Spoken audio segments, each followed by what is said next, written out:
Our job begins where most advisors stop. Saving money is great, but how do you spend it without risk in retirement? Welcome to Every Day is Saturday with Brad Gatto and Matt Stahl, partners and private wealth managers at Fiat Wealth Management. In this podcast, we aim to broaden your knowledge about the financial world we live in today and make the boring and complex financial decisions fun, informative, and educational. Join us on this journey where Brad and Matt will explore different strategies on how to spend your money without guilt and have peace of mind knowing you are spending it the optimal way in retirement. Hello, everybody. Welcome back to Every Day is Saturday. I'm Matt Stahl here with my partner, Brad Gatto, and we have an exciting episode that we are excited about today. We're excited about. We hope all the same for you.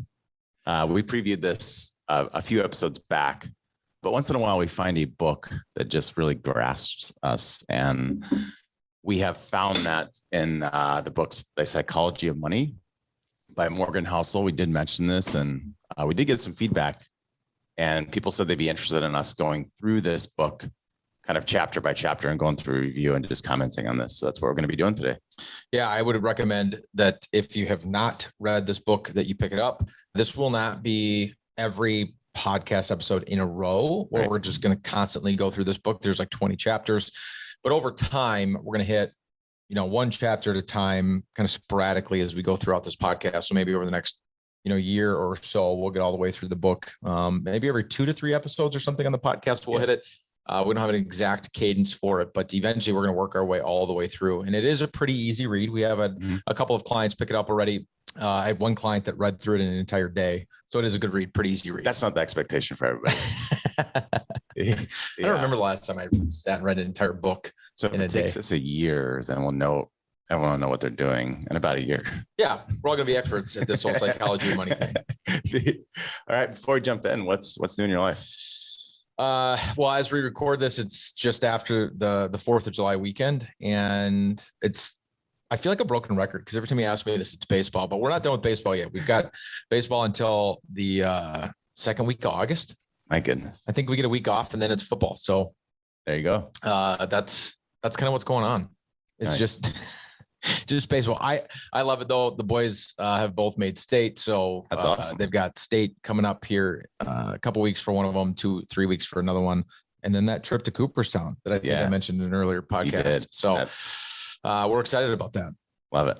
That's amazing. How about you? Our experience is a bit different. Our soccer season is actually wrapped for the most part. Done. So we have off the kind pitch. of a supplemental. Yeah, there you go. I love it. I only know that because break out the kit and the boots. Yeah. Oh, I'm gonna forget the name of the show. Ted Lasso. Yeah. Yes. Yeah. We do have a little supplemental playoff season also, but rather than having 3 different teams, there's only going to be one. So cuts down on the travel significantly. So. There you go. Well, very good. Let's jump in. Let's do it. We're gonna go through the first chapter of this book today, but there is an introduction, and we thought we'd kind of bring up the introduction, pay homage to the introduction because it does tell a great story that kind of kicks the book off. Yeah, homage. It kind of kicks the book off really well. So we want to at least bring the story up. Morgan kind of contrasts these 2 different characters, both wealthy in their own right.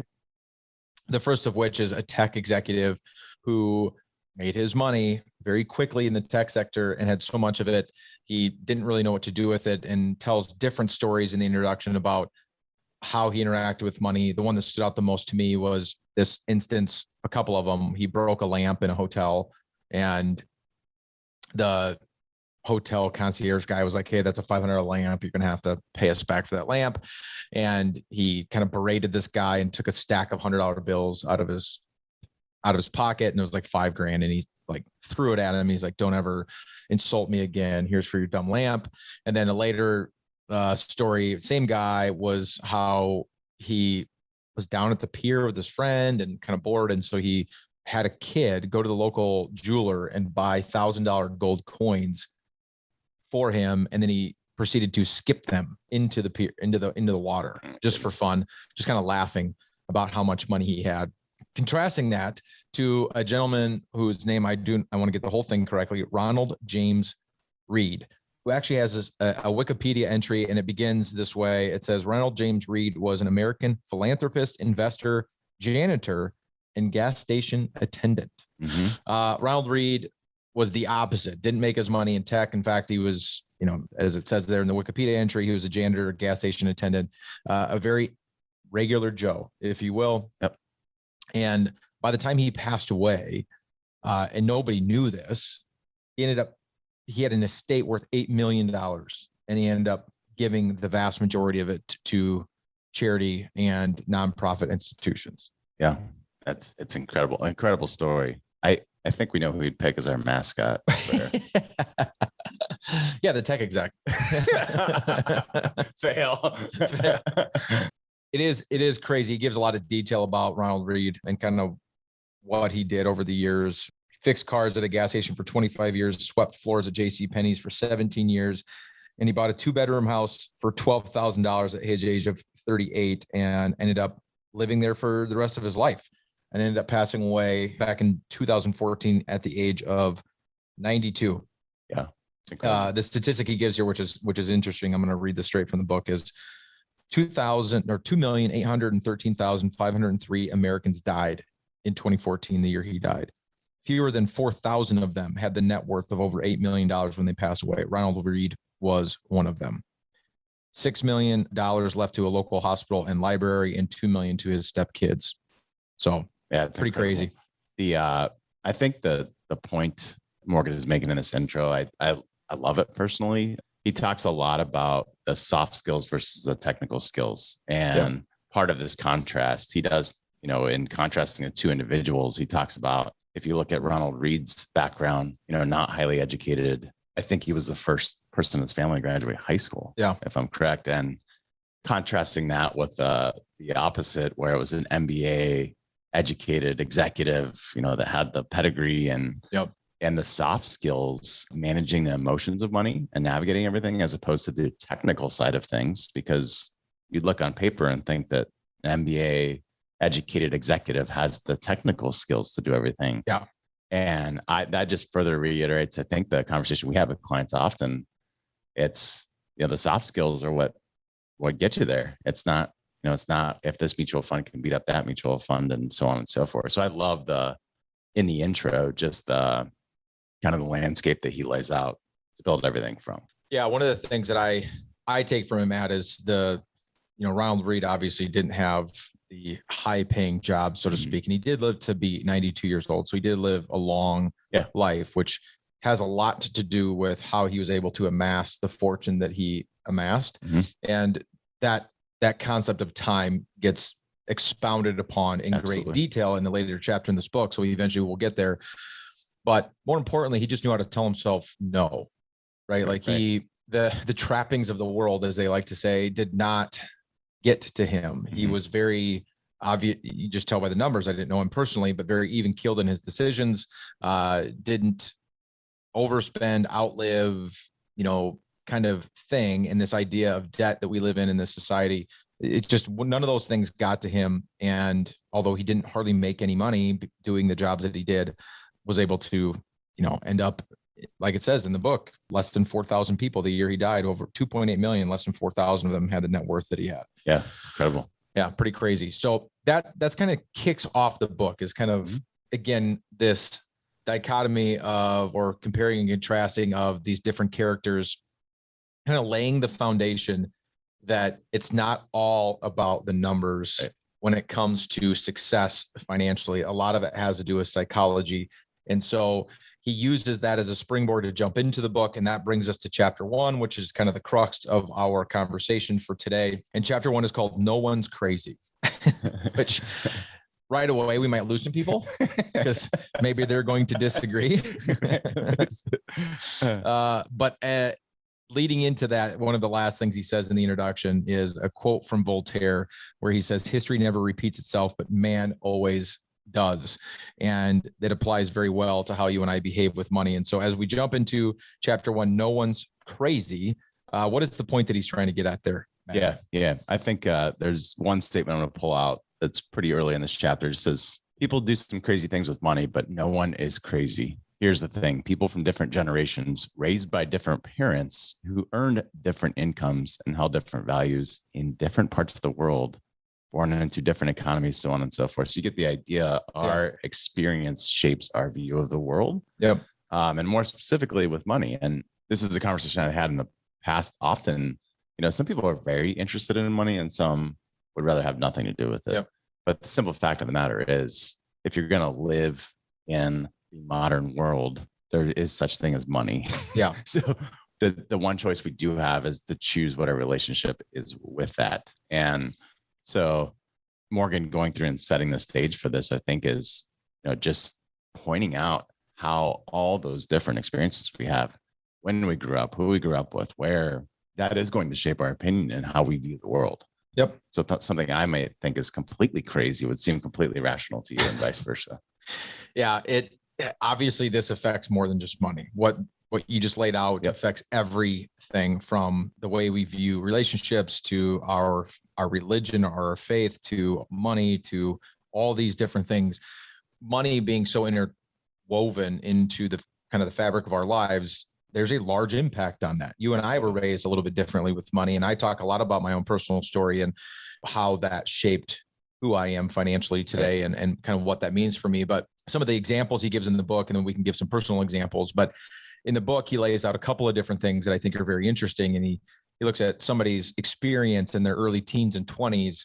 Had they been in their early teens and 20s in the 1950s and kind of their experience of the markets in their early life versus somebody in the 70s and their experience in early life, just 20 years later, 20 years difference in age, somebody born in the, kind of experience in the market in the 50s in those early teen and 20s would have basically seen a flat market for the next 2 decades in the prime earning years of their career, where the next generation, 20 years later, that same time frame of their lives saw a massive run in the market. And obviously that's going to shape your experience and your thoughts around those sorts of things. He gives another example of inflation. And, again, early in life where you are old enough to actually start to have to care about things like inflation, which seems very timely with what we've got going on in our economy today. And there's people that in their 20s and, teens, 20s and 30s never really experienced inflation in their life. And so have never really kind of felt the pain of that. When then there's been other people that have seen massive amounts of inflation. Yeah. And then of course, the extreme example is the Great Depression and the families that were, again, in the early years, the teens, 20s, 30s, kind of had young kids and going through what the Great Depression was, standing in bread lines and not knowing where your next meal was going to come from, let alone your next paycheck was going to come from, and how, of course, that's going to shape your financial kind of thoughts, experiences, goes all to his point of no one's crazy. Yeah. In fact, that's kind of the quote he says here is your personal experiences with money make up maybe 0.00000001 of what's actually happened in the world, but maybe 80% of how you think the world works. Yeah. And so personal experience is the largest contributing factor to how you and I feel about money and the biases that we have. Absolutely. We talk a lot about biases here in our process. And we go through something we call the client bias exercise. The bottom line is we all have bias. Absolutely. And that bias is shaped through all these personal experiences that we're talking about. And so I'm curious for you, Matt, is there one experience that you have or that you've seen as an advisor over the years that shapes people's financial decisions more than others, or one that just stands out anyway? Absolutely. Actually, something that I don't think we've ever talked about before. It just came to my mind as you were bringing this up. My sister's 5 years older than me, which in the grand scheme of history is like a blip, right? But you think about what was happening when she graduated from college and her experience versus what you or I experienced. It was complete contrast. Yeah. And now that I think about that, my sister's graduated from college in around the .com boom and bust. Yep. And so that's a completely different experience of when I was graduating college and there was plenty of opportunity. We were kind of up on, we were on the rise again. So that's one thing that just came to my mind when I think about this, like just that small window can shape how you think about things so much moving forward. Yeah. And I think another one that jumps out for me from a bias perspective is I think I'll have a hard time ever thinking about a piece of real estate being a a part of a long-term investment strategy, just because, again, that timing of, and you and I kind of moved through this whole, snake of the economy at similar times. Yep. But, we bought our first place at the peak of the market and back in the early 2000s, Yep. only to see that value get cut in half. So there's something back there that's programmed in that I just will never think of that as something where we will, where will be a long-term investment where we would make money. So. Yeah, I feel that one way too much. Christy and I got married in 2005, and like most married couples, had a wedding, and at that wedding you get gifts, and sometimes you end up with cash. And so we had kind of a pile of cash, and we were starting to save, and we decided not to use it to go on a honeymoon because we were trying to make these smart financial decision and not go on a honeymoon. And so we didn't go on a honeymoon right away, and we saved that money instead so that we could start to, use it as a down payment on this first home. Well, we ended up buying a townhome in 2008 on an adjustable rate mortgage, like everybody else was doing at the time. Real estate seemed impenetrable. Like it seemed like the Fort Knox of where it's just where your money should be. Like, well, this, all it does is it goes up. And well, that lasted a couple months and then it started to go down. That was a very painful experience. We lost more than 50% of our home value. It was closer to 60% of the value of that townhome went away. I mean, we should have just went on the honeymoon. It would have been a better use of our resources. So I feel that one. Yeah. From a personal experience standpoint, real estate is part of my story too. Growing up, just having, grown up in a home where my parents divorced when I was fairly young, and a single mom, 3 kids, definitely shaped the way I feel about things. My wife and I, one of the biggest little arguments we get in is things like soap or body wash or toothpaste. I'm the guy that squeezes every last drop out of all of those things. Absolutely. And so we were in Wisconsin last weekend, and of course have your toiletries with you, and we're kind of packing up, and my wife takes this tube of toothpaste we had brought with us and throws it in the garbage. I'm like, what are you doing? And she's like, well, it's basically gone. And so let's not bring it all the way home with us, and just yesterday, so now more than a week removed, I made a point when I was brushing my teeth to say, do you notice what toothpaste I'm still using? So that, for whatever reason, has really stuck with me, because my mom was very stickler about, you don't throw that stuff away. You use it till it's gone. Food, same thing. I ate leftovers way longer than I probably should. Because again, you just didn't throw food away. You didn't know when you were going to be able to afford to go back to the grocery store. So you just made the highest and best use of the resources that you had. Absolutely. Ketchup tastes better on a lot more things than you think it does. Saltines, crackers. Oh man. So there's that. From the financial advising side, I think where I've seen it the most, as far as like the biggest pendulum of the strongest positive bias and the strongest negative bias, like has that biggest swath, is long-term care insurance. Yeah. And let me just be very clear. I hate talking about long-term care insurance. It's not a fun conversation. It's not something that we look to have discussions about and just get super excited when we get to talk to our clients about long-term care.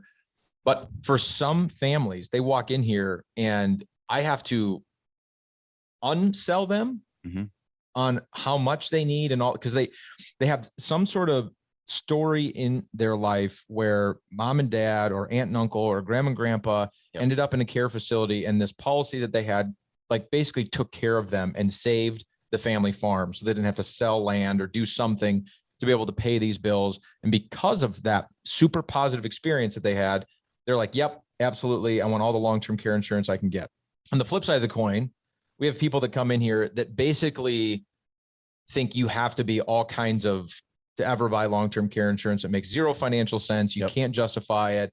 I know somebody had a personal experience where they paid all these premiums and they never ended up using it. It was a big fat waste of money. And I think it's the dumbest thing on the planet. And then there's a couple people in between, but of all the things that you and I talk about, I feel like that's the one where I've seen the biggest, like most people fall on either the white side or the black side, and there isn't a lot of in between. In insurance in general, I think, but I would agree long-term care insurance specifically, just because of the emotional weight of all that. I think. I think that makes a ton of sense. How about you? What's been an example on the financial advising side where you've seen kind of this? personal experience easy. play out? Easy. The the recency bias that we've talked about, where I don't know how many times I've had that conversation with people where it's like, my mortgage is going to be 4.37%. This is terrible. It's like, okay, take a big step back. Yeah. Interest rates have been low, extremely low for years. Yeah. And historically, that's just, as you and I know, and we've had this conversation so many times, like anything below 4 is pretty amazing long term. So let's take a step back and have some perspective. So it is very hard to have, especially when the markets move and your money is, at risk and things like that. It's very hard to gain any sort of perspective. But this idea of giving each other a break, because Morgan's point in this chapter is no one's crazy, to the extent of their personal experiences could have been very, very, very different than yours. Right. And that's where we shape, to his point, 80% of how you view the world is shaped out of your own personal experience, even though that makes up less than 1/10 of 1/1,000,000th of a percent of all the things that have happened in the world. Yeah. I'm gonna throw a quiz at you again. Yeah. I love this point that he makes. Just knowing recency bias. I think I know where you're going. Yeah. I think I know the answer, so I think I'm okay. You just got it right. You just got it right last week, I believe. So I think that doesn't mean anything. When was the 401k first put into place? 78. Nice. How about the 1978, by the way. 1778. Columbus actually was. How about the Roth IRA? 97, 98. 1998. So I think that's another great point that he makes. Again, we all assume that this is just how it's always been. In reality, those two things are a baby in the, so this modern financial system that we're in, we're all new to this. And I think that's a great point that he makes as well. Well, the point he makes in the book is that the Roth IRA is barely old enough to drink alcohol. But it's not even just the savings side of it that's very new, right? This idea of 401ks, Roth IRAs, and kind of building your own wealth outside of a pension, which was the more traditional way to do things. We're still only a couple generations in to this idea that retirement is expected, retirement is deserved, we're kind of entitled to this idea of retirement, and building these nest eggs and building this pile of money and how to do it the most efficient way to do it. The baby boomers are really kind of the first generation to do what they're doing. But on the other side of it, also, we're only a couple generations into this idea of debt. This all came out of World War II as well. It was definitely not expected that you were going to have debt as an adult prior to World War II. The idea, when all these soldiers came back on the GI Bill and they, the housing boom, because the baby boomers were all being born and taking out mortgages. And that was all kind of a new concept. Mm-hmm. The credit cards hadn't existed before that. The idea of like financing a car, just all of that is really quite new. Right. Now, our generation, that's the way that it's always been. I always think of like with my kids, obviously we're talking about the psychology of money here, but think about technology. My kids don't know anything other than smartphones. Right. They don't know anything other than the fact that the internet has just always been in their world, right? They have no experience of the world where you had to look something up in a dictionary, or if you didn't know the answer to something, you just didn't know. You just move on. There was no Google. I mean, the best you had was grandma and grandpa, and usually their opinions weren't right. You didn't know that until you were an adult. And you went and looked it up and you're like, wow, that wasn't even close. Oh man. But when it comes to money, this idea of this is what I know, this is what I understand, this is what's quote unquote correct. I love the way he kicks off this book. Nobody's crazy because we're all figuring this out as we go. Mm-hmm. He gives the example too of dogs. And how we have domesticated dogs, right? And there's been domesticated dogs, as records show, for over 10,000 years or something like that, a long time. Yet they still have a lot of that natural instinct in them to be wild. And so you can't completely take that out. And so from a human perspective, we got to give ourselves a little bit of a break here, because when it comes to money in this modern age and the way that we, the way our lives are structured in America with how fast our economy moves, how fast tech is moving, the fact that this debt that we've all gotten so used to is still a fairly new phenomenon. You mentioned the way that we save money these days and things like 401ks and Roth IRAs.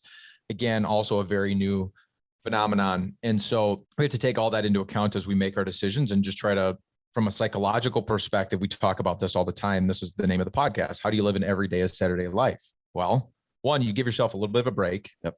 And two, you have to understand that however you feel and the emotions that drive your financial decisions are going to determine what's best for you and your family. That's the biggest problem with going to your brother, your neighbor, or whoever to figure out, well, what should I be doing?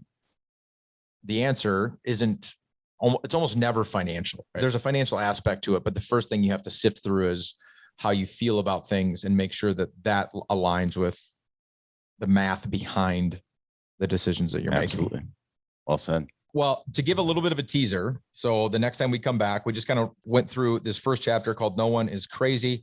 Again, as a reiteration, just going through this idea that your experiences shape how you feel about the world, specifically as it relates to your money. Chapter 2, and again, it won't be the next episode because we're going to kind of do this every 2 to 3 episodes, but chapter 2 is called Luck and Risk. Luck and Risk. And so a little bit of a teaser to this. I just want to read, let me get to my right page here. It says, nothing is as good or as bad as it seems. So that is the next chapter of The Psychology of Money. Again, we'd encourage all of you to pick it up. I actually emailed Morgan Housel and he emailed me back directly. Hey, you were excited. I was very excited. I was very excited because this is one of the best books that I've ever read. So we'll see if we can't get him on the podcast at some point. It's a pipe dream. It's a pipe dream, but we're gonna work on it. So come back, listen to chapter 2. It won't be for a couple, 3 episodes, but luck versus risk. And as always, thank you for joining us here at Every Day is Saturday. We hope you enjoyed the show today. If you have not yet subscribed to the podcast, please do so. Share with your friends and family. You can find us on all of the platforms that are out there.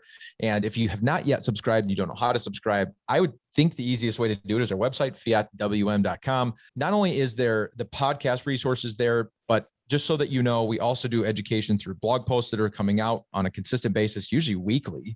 Actually, we have an Inner Circle workshop. It's a live workshop that Matt and I do over Zoom. It's a topic rotating workshop that we have a lot of fun. Last Wednesday of the month. Yep. You can always register for those on our website as well. And there's always other things going on, whether it's coming and joining us for a happy hour or additional resources that we have. And so take advantage of those as well, not just the podcast. So thanks for joining us. And I hope that you'll join us next Saturday. See you, everybody. Yeah. Thank you for listening to Every Day is Saturday. Click the subscribe button below to be notified when new episodes become available.